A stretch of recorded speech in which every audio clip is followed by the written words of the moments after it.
Hello everyone, magandang araw muli sa ating lahat. So tayo po ay dadako muli sa pag-aaral ng salita ng Diyos.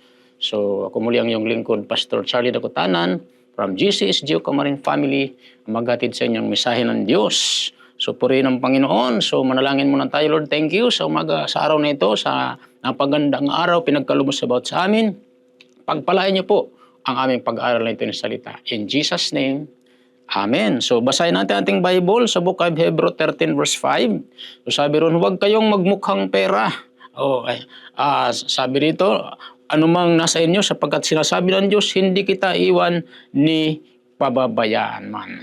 Purihin ng Diyos. So, dito sa mga talatang binasa natin ay pinapakita ng Diyos yung kanyang promise sa atin.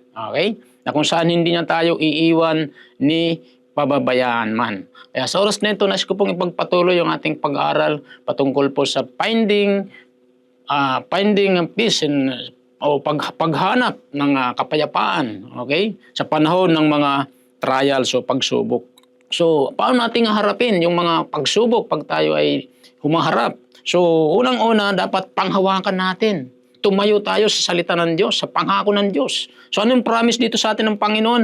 Hindi kita iiwan ni pababayaan man. Halimbawa, wala kang pera, wala kang pera-pera sa bulsa mo. So, huwag kang mag-alala. Nangako ang Diyos na tayo ay kanyang pagkakaluban ng mga pagpapala. Hindi niya tayo iiwan ni pababayaan man. Okay? So, kaya huwag tayong mag-alala.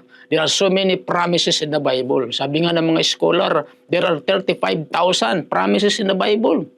At lahat ng mga pangakong yan, para sa iyo, para sa akin, para sa ating lahat. Kaya pag humarap tayo ng mga pagsubok sa buhay natin, tayuan natin ang pangako ng Diyos.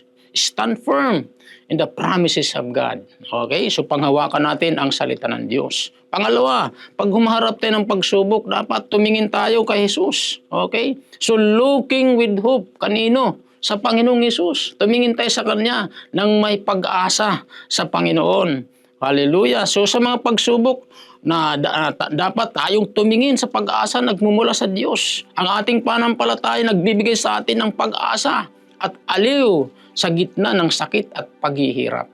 Okay? Sabi nga ng Hebrews 10:23, hawakan natin ang ating pag-asa ng matatag sapagkat tapat ang nangako sa atin. Kaya napaka-importante po, pag tayo humarap ng pagsubok, okay, panghawakan natin ang salita ng Diyos. Tumayo tayo sa salita ng Diyos, kanyang pangako.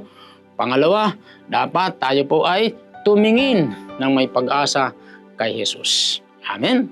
So, purihin ng Diyos. So, taas lang muli natin ating dalawang kamay. Sundan natin maiksing panalangin. Sabi natin, Panginoong Diyos na makapangyarihan sa lahat, nagtitiwala ako sa iyo. Humingi ako ng tawad sa lahat ng aking mga kasalanan. Linisin niyo, Panginoon, yung banal na dugo. Binubuksan ko aking puso. Tinatanggap kita, Jesus, bilang aking Panginoon, tagapagligtas. In Jesus' name, ito aking dalangin. Amen. Pagpalaan niyo po, Diyos, lahat na nakinig niyo salita sa oras na ito. Empower them with the Holy Spirit. Katagpuin mo kailang mga pangailangan. In Jesus' name, Amen.